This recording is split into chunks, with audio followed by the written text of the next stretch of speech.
your song leading today. We are going to miss you. It's great of you to be working on your last day here. Great of you to be working in our congregation, leading the psalm service today. Even though today is your last day, we will miss you. Thank you for what you've done. Welcome, everyone. So glad to see you all here. Today is our 13th time together since I've been preaching here. It's been a whole quarter has gone by. A whole 12 weeks have gone by. So we have a brand new theme. Do you remember what our old theme was for the last quarter? A new beginning. Our theme for this quarter is affirming our union with Christ. And our lesson today is discovering our union. We may not realize that we are united with Christ. What we read in Galatians chapter 2 and verse 20 is very important. We are united in Christ. Today I would like to go into that with you today, and I hope that this theme will be meaningful for us as a congregation over the next 12 weeks. And this topic today will open your eyes to who you are and whose you are. What does it mean to be in union with someone? Anybody tell me? When you're in union with someone, what's that? Together. The word union has its roots in the Latin word unus. Does that seem familiar? It means one. Uno, one, right? Has its Latin word unus as its basis, and from this we get words like unit, unity, united. They all mean one. Living in union with someone means we become one with them. And perhaps the best example to think of when we think of this is the union of marriage. In Matthew chapter 19, verses 3 through 6, some Pharisees came to Jesus, and they were testing him and asking, is it lawful for a man to divorce his wife for any reason at all? Remember, this is a test. They're setting Jesus up, asking him such a question as this. Is it lawful for a man to divorce his wife for any reason at all? And he answered and he said, have you not read that he who created them from the beginning made them what? Male and female. Good answer to our society today. Male and female. And said, for this reason, because he made them male and female, a man shall leave his father and his mother and be joined to whom? His wife. And the two shall become what? One flesh. And so, because of this, they are no longer two, but they are one flesh. They are united. They are one unit. There is unity there. And because of this, therefore, he says, what God has joined together, no person is to separate. Society's idea that a person can engage in marital relations with a person to whom they are not united in marriage is antithetical to the righteous intention of God at the time of His creation. When there is a physical union, those two people are united into one flesh. They are joined together. They are associated, therefore, forever. And when there are multiple partners, then there are multiple unities, and this is obviously impossible, because there can only be one. There can't be multiple ones.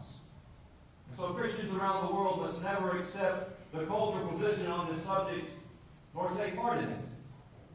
The example of the union of marriage among humanity is so important to the Christian moral construct that it's mentioned several times in the Bible. In Ephesians chapter 5, verses 25 through 33, we're told this by Paul. Husbands, love your wives. How, Paul? Just as Christ loved the church. Well, how much did Christ love the church? Paul, He loved the church so much He gave Himself up for her. Why? In verse 26. Well, so that He might sanctify her, having cleansed her with the washing of the water of the Word, that He might present to Himself the church in all her glory, having no spot, having no wrinkle or any such thing, but that she would be holy and blameless. And so, he says in verse 28, husbands also ought to love their own wives as much as their own bodies. He who loves his own wife loves himself. For no one ever hated his own flesh, but nourishes it and cherishes it, just as Christ also so does the church. Because we are parts of His body. And he goes back, Paul does right here, and he quotes Jesus in verse 31. For this reason, we just read it, a man shall leave his father and his mother and be joined to his wife, and the two shall become one flesh. End quote. And then he goes on. This mystery is great, he says. This mystery is great. But I'm not necessarily speaking about marriage here, he says. I am speaking with reference to Christ and His church. You know, the word husband is an interesting word. If you grew up in a rural place like I and Dana did, you often hear of something called animal husbandry. Has anybody ever heard of this? Animal husbandry. What does that mean? Animal husbandry is nothing more than taking care of an animal. That's all it is. Husbandry means that you're going to take that animal and you're going to put it in an environment where it's going to thrive, it's going to be safe and protected, and you're going to feed it. And you're going to make sure that it is well. And you're going to do that for the life of this animal. That's what animal husbandry is. If you grew up on a farm or a ranch, you're husbanding animals. And why do we lose the meaning of this word when we take a wife? I think it's because we don't have discussions like we're having right now. We don't look at the word for our young men and our men who are already married who may not have caught this.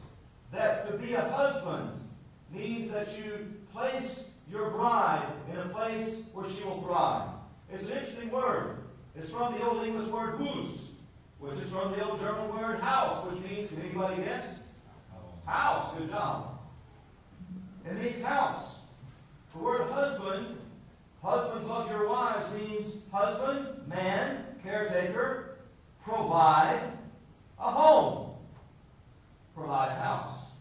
You provide a house, you be head of household, ensure your wife is safe, ensure your wife flourishes, and make sure her environment is good for her. And in return, she will help you. She will bring to the marriage all the things that a man cannot bring. She'll bring all the things that you need. She'll bring all the things your family. In fact, she will bring the family. But your responsibility is to be a husband. Place her in a position where she will thrive. Love her. Does this language sound familiar? Paul says, I'm not necessarily talking about marriage. I'm talking in relation to Christ and the church. Does this language sound familiar? Did Christ go to prepare a house for us? In John chapter 14, he tells us, in my Father's house are many what?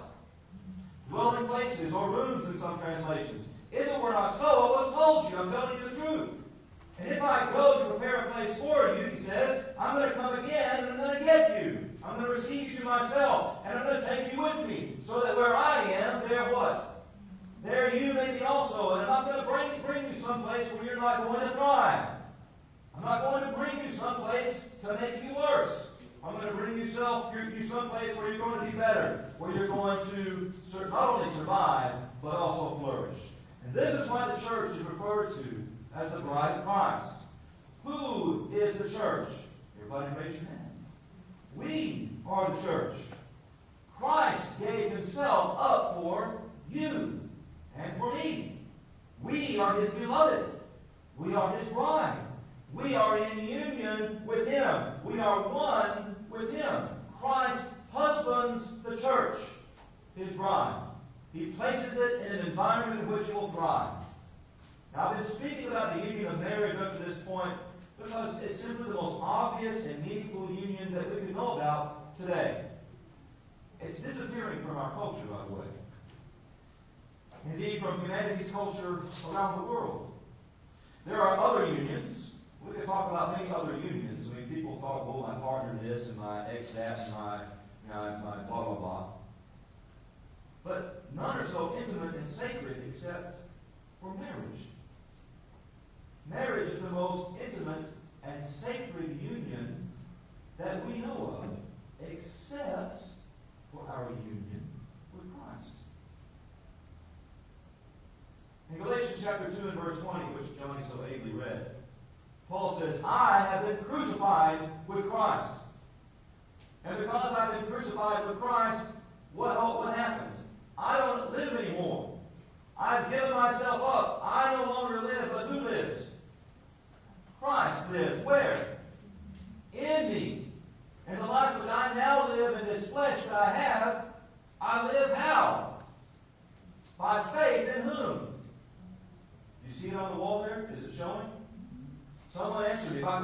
whom?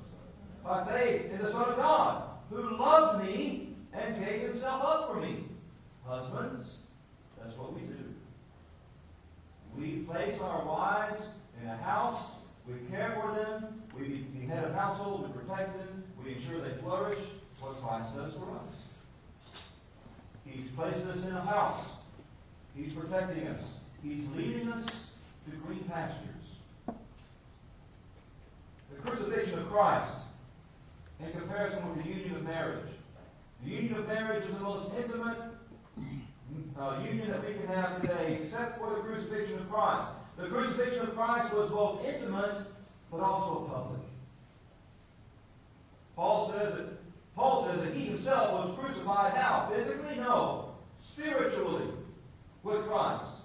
And that the public life he lived afterward was no longer him. Paul was dead. Christ was the one who lives and still lives. It's not that our union with Christ brings about a better version of ourselves, our old pre-cross selves. We don't need a better version of ourselves. It's that we become one with Christ on the cross. And in him we live. And we are united in him.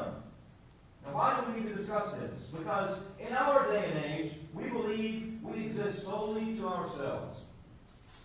You know, it's possible, if you think about it, to build a house, to have a garage with an automatic door. A lot of people have. We have one right now.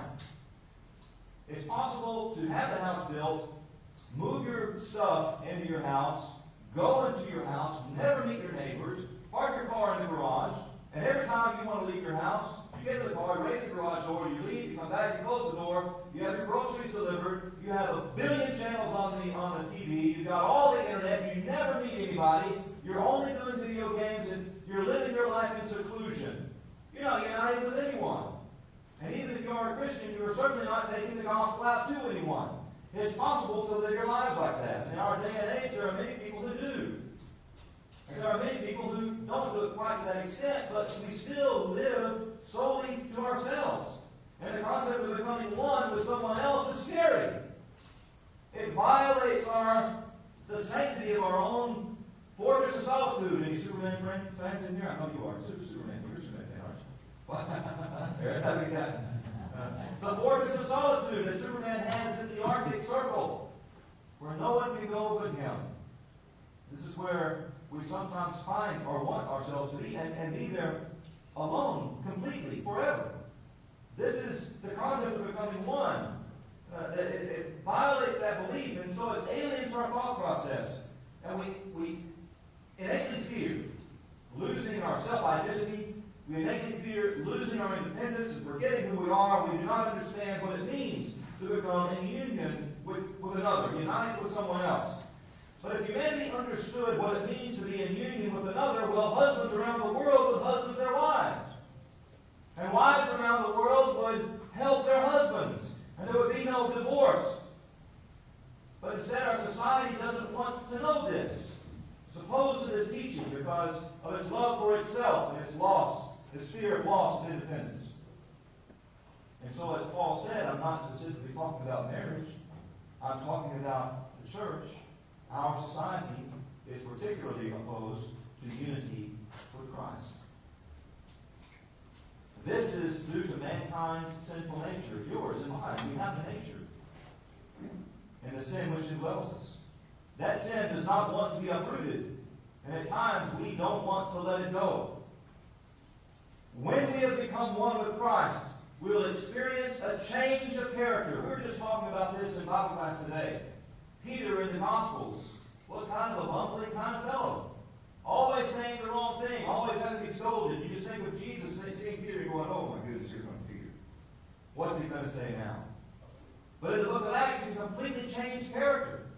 He's a very serious, concise, affirmative person. And when we have become one with Christ, we too should experience a change in character.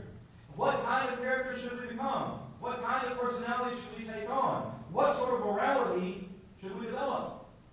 When we're saved by the gospel into Christ, Paul said, I no longer live. It's Christ who lives in me. So we have the mind of Christ. 1 Corinthians 2:16. Do you realize that Christ-like obedience is not something we do? It's someone we become? Do you realize that Christ-like goodness is not something we do, it's something we become? That Christ-like works are not something we put on, it's not something we do, it's someone we become? And that in Christ we die? That everything that we do after that is a participation with Him. If we have come out of the darkness of our society when we've been united to sin, and sin has controlled every thought and every action and created huge and heavy consequences for us, if we've been saved by Jesus and come out of this world into a blessed union with Christ, it should be evident. Don't you agree? How should it be evident? Should it be evident in our behavior? Should it be? Should there be a difference in our pre-union behavior and our post-union behavior? Somebody answer me. Yes. There should be a marked change in who we are. Our character, just like Peter's, should be markedly different. Should there be a change in our speech? Yes, there should be. There's a way of speaking in the pre-union world, and there's a way of speaking in the post-union world. Should there be a change in our decision-making process? Yes, there should be. Because those decisions that you made in the pre-union world probably brought consequences that you are ashamed of. That's not to say you won't make dumb decisions here too. But here, the change should be evident. Should there be a change in the way we treat other people? Should there be? Yes, there should be. Because we are now no longer us, we are Christ. How did Christ treat people? He gave Himself up. How should we be treating people? Unselfishly. We should be giving ourselves up. We should be putting everyone first. And what did Jesus say? There are two great commandments. You remember when He said this in Matthew chapter 25 when He was asked, what's the greatest commandment? He said, to love the Lord your God with all what? Outstanding. Thank you so much. Your heart, soul, mind, and strength. And the second one is like it. Do you remember what that second commandment is? That's like the first one? Love your neighbor as yourself. Do you realize that that Greek word that we translate as the word noun for neighbor, the noun, neighbor, is not in the Greek a noun at all. It's an adverb and it means nearby. Love those nearby you. Not just the person who lives next door to you. Love everyone nearby you wherever you are. How? Just as Christ loved the world. By giving Himself up. This is a sacrificial life. We should put our old ways behind us and move on toward a pure life in Christ. Do you agree? Yes, we should. And this was the situation of the Apostle Paul. What did he do once he was united with Christ? Look at what he did. Uh-oh. I must click the button. Nobody look. 1 Corinthians 13:11. He says, when I was a child, what's he mean by that? Not when I was a little boy. It's a metaphor. When I was a captive of society, when I was in the dark, when I was that Hellenized Jew from Tarsus, and I was murdering people, I was dragging people out of their houses who were Christians, I was putting them in prison. When I was that guy, I used to speak how? Like a child. In my immaturity. That was before I changed. Before I changed, I used to speak a certain way, but now I don't. When I was a child, when I was a captive of that world, I spoke like that world. I thought like that world. I reasoned like that world. I was incomplete. I was perfect. I was riddled with inconsistencies and improper knowledge. But when I became a man, when I grew up, when I became one with Christ, when I was completed, made whole, made perfect, made mature, what did I do with those childish things? I put them away. There is no longer the three-cross me. There is only now Christ. Paul is gone. Christ lives in me. There is a change. There is a difference. Where is your past? It's not a trick question. There's only one answer. It's in the past. Where is your past? Everybody do this. Get your thumbs up and go like this. Your past is where it belongs. It's in the past. meditation that I'll teach you someday about the doors. How to stay in the immediate conscious present. Not be involved by the past or the future. Paul left his past in the past where it belongs. Do you have a past? Yes, you do. Is it constantly worming its way into your present and causing you pain and suffering? I wish I hadn't done that. I wish I had done that differently. I wish I had been taught this. I wish I had said that. If I had only taken this and that. If this relationship hadn't, blah, blah, blah. That's all in the past. You can't do anything about it. Leave it where it belongs. Paul left his past in the past. It's no longer I who live, it's Christ.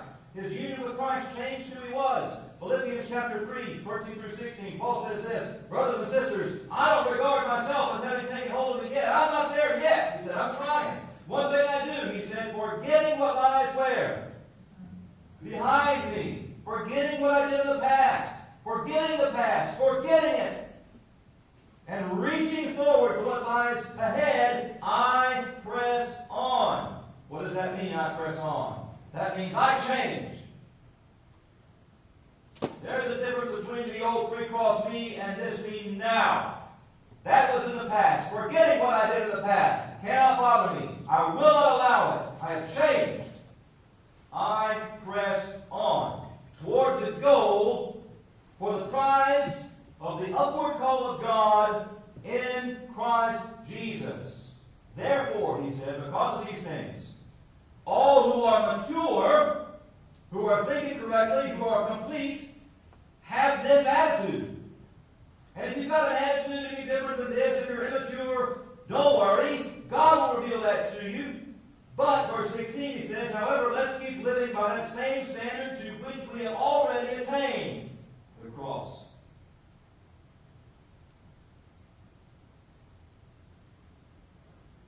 It is our union with Christ that forms our Christian morality. The law of Moses was rigid. Righteousness was unattainable. But those who wanted to please God under that system, they still strove to keep it. It gave them an understanding of right and wrong. It informed them of their Jewish morality. But our union with Christ is not a law. It's our union with Christ and not a law that forms our Christian morality. And this union is given to us freely in amazing, sacrificial, everlasting love. And you know I'm going to ask the question now. What is love? Love is that fruit of God's Spirit that prompts me to seek your better good. That's what love is. And Christ has always sought your better good. Period, bar none. As we say in Texas, Katie bar the door. Christ has always sought your better good. And he always will, because you are his beloved bride. And he is husbanding us now. And it is his love that continues to seek our better good. And it's that love, it's that character trait of God that we now adopt as our own. I often place an emphasis on God being the developmental leader. And I believe that he is. And his development is sequential and chronological and essential and evident within the lives of his people. Because the Bible rejects the idea that we can ever make ourselves perfect. It can't happen. Jim, as a person without Christ, can never be developed to the point where he is complete, even by God. That's why God sent Christ. I will quickly arrive at a point at which I can't be developed any longer. And I will be there as the best version of Jim that there's ever going to be, but I'll still be lost without Christ. I'm a human being. I'm way too full of flaws to be righteous in the presence of God. So are you. Because of this, we're guaranteed to be lost unless we are united with Christ. When we are united with Christ, when we cease becoming a better version of ourselves, we die. Instead, we begin becoming ourselves in Christ. It is no longer I who live, but Christ who lives within you. Like the caterpillar in the cocoon, we are metamorphosing into the likeness of Jesus. If we do not learn this about ourselves, we will only develop our natural selves and be lost. The goal of our salvation is not that we become morally better versions of ourselves, but that we come to inhabit and manifest His moral identity. And we do that by becoming one with Him. Call to action. Call to action this week, very easy, like all of them are. I want you to understand that you are united with Christ. If you've been baptized, no matter how long ago, begin thinking of yourself as having been crucified with Christ, spiritually, and having died. And this life that you now live, you live in Christ. It is no longer your life. There should be changes. There should be marked differences between the pre-cross you and the present you. If you have the mind of Christ, if you participate in the life of Christ, we should see those. If you are, you're being husbanded, you're being provided for, you're being protected, you're being allowed to flourish by Christ. Be in union with Him. Be one with Him. Allow Him to be pleased with you and to take you home to the place where He is prepared for you. And I will say it, hopefully, soon. Nobody likes to think of death. But death is nothing more than swift transition. Right, Josh? That takes us from this realm to the next. And those of us who are united with Christ have nothing to fear. So offer the invitation now. If you've not been baptized, please come down. Please be united with Christ. Please become part of His bride. Don't miss anything. If you're not baptized, delay no longer. Come now as together we stand and as we sing.